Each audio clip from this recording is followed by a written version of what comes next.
자, 오늘 5분만 읽는 설교 20번째 본문 말씀은 창세기 41장 46절에서 57절까지 말씀. 제목은 요셉의 성공 비결입니다. 요셉이 어떻게 성공했는가? 그 비결이 궁금하죠? 그 요셉의 성공 비결에 대해서 묵상하려고 합니다.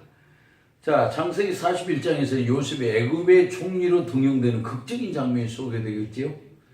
이로써 요셉은 기나긴 고난의 기간에 막을 내리고 요셉의 역할에 의해서 애굽의 온 땅이 구원을 받게 됩니다.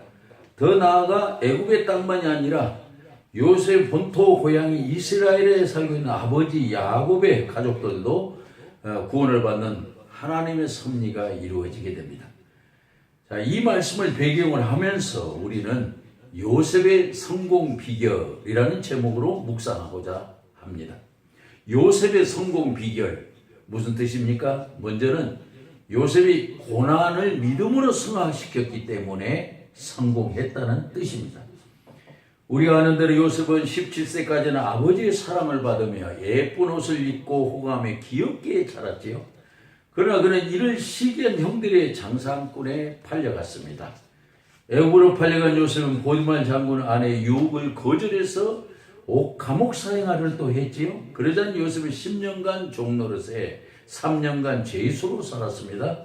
그가 애굽에서 겪은 13년 실로 고난의 연속이었지만 요셉은 그 고난으로 좌절하지 않고 믿음으로 잘 견디면서 극복했다는 것입니다. 요셉의 이대성이 여기에 있다고 볼 수 있습니다. 요셉은 고난을 믿음으로 승화시켰기 때문입니다. 우리 중에 고난이 없는 사람은 없습니다. 세상에 살고 있는 모든 사람은 누구나 자기만이 아는 남모르는 고난이 있게 마련입니다. 다만 이 고난을 믿음으로 승화시키는가 아니면 환경 앞에 좌절하고 절망하는가에 따라서 개인의 삶이 많이 달라집니다. 어떻게 해요? 개인의 삶이 발전하는가 아니면 나락으로 떨어지는가의 차이가 드러나기 때문입니다. 그런데 우리가 기억해야 할 것은 어디서든지 업적을 남기고 성공한 사람들은 모두가 역경을 이겨낸 사람들입니다. 다시 말하면 자기와의 싸움에서 승리한 사람들입니다. 요셉이 바로 고난을 믿음으로 승화시켜서 가장 성공한 모델 케이스라고 볼 수 있는 점입니다. 그 다음으로 요셉의 성공 비결, 무슨 뜻입니까? 요셉은 과거를 긍정적으로 정리했기 때문에 성공했다는 뜻입니다. 요셉은 자신의 애굽의 종으로 팔려진 것에 대하여 형제들을 원망하지 않고 긍정적으로 생각했습니다. 이렇게 하는 것이 말하기는 쉽지 않지요. 실제로 그렇게 실천하다 보면 분노도 일어나고 우울한 감정도 일어나기 때문입니다. 그런데 요셉은 그렇게 하지 않고 모든 것을 긍정적으로 생각해서 실천했다는 것입니다. 저는 개인적으로 과거를 긍정적으로 정리하려면 두 가지가 중요하다고 생각합니다. 먼저는 잘못된 과거를 잊어버리는 것이고 그 다음으로는 잘못한 사람에 대해 용서하는 것입니다. 그래야 과거가 긍정적으로 정리된다고 생각이 듭니다. 그런데 요셉은 꼭 그렇게 했습니다.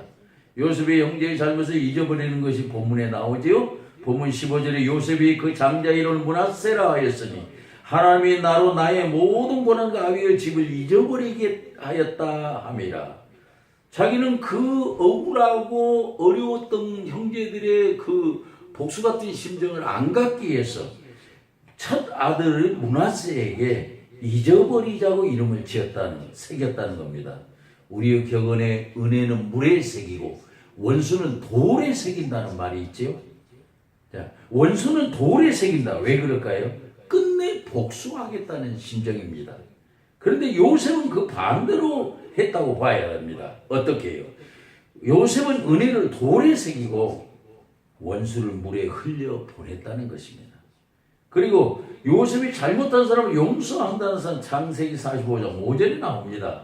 형들이 요셉인 줄 알고 두려워 떨 때에 당신들이 나를 이곳에 팔았으므로 근심하지 마소서, 한탄하지 마소서. 하나님의 생명을 구원하시라고 나를 당신들 앞서 보내셨나이다. 그런즉 나를 이곳에 보낸 자는 당신들이 아니요 하나님이시라. 하나님의 나로 바로의 왕비를 삼으시며 그 온 집의 주를 삼으시며 애굽 온 땅의 지리자를 삼으셨나이다 했습니다.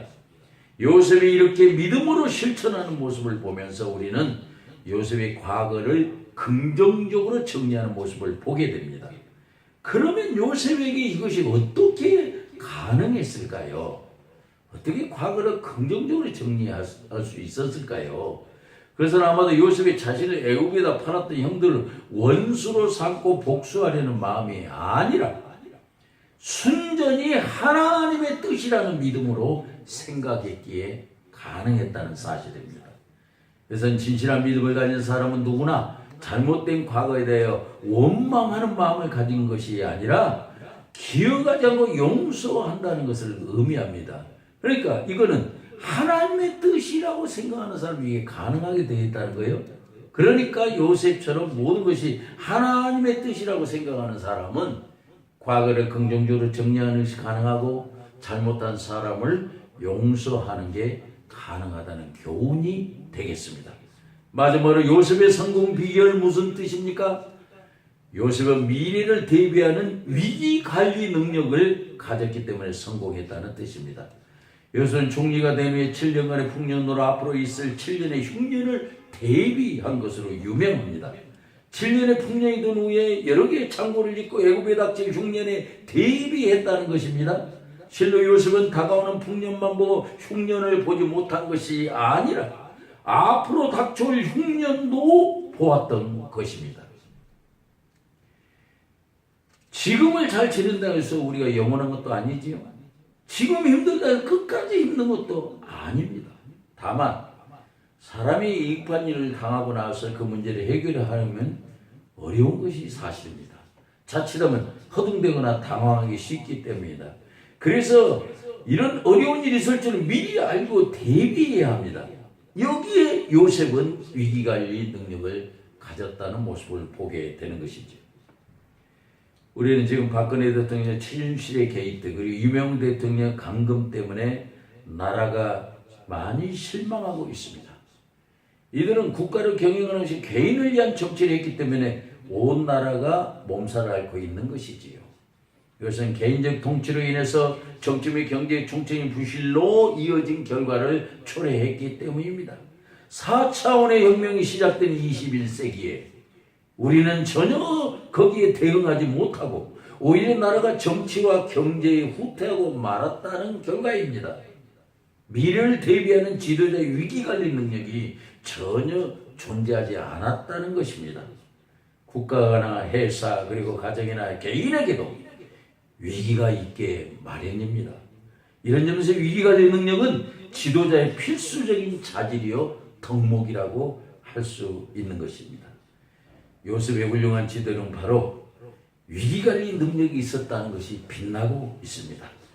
가는 인생의 길에 저와 여러분도 요셉처럼 행하여 성공을 체험하는 빛나는 인생이 되시기를 바랍니다. 기도하십시다. 주님, 우리가 요셉처럼 고난을 믿음으로 승화시키게 하시고 과거를 긍정적으로 정리하게 하시며 그리고 미래를 대비하는 위기관리 능력을 갖게 하옵소서. 무엇보다도 우리 그리스도인들은 어떤 환경 가운데서도 요셉처럼 온전히 믿음의 사람이 되게 하옵소서. 그 어떤 경우에도 주님을 온전히 의지하는 사람에게 반드시 복을 내리시는 예수님의 이름으로 기도합니다. 아멘.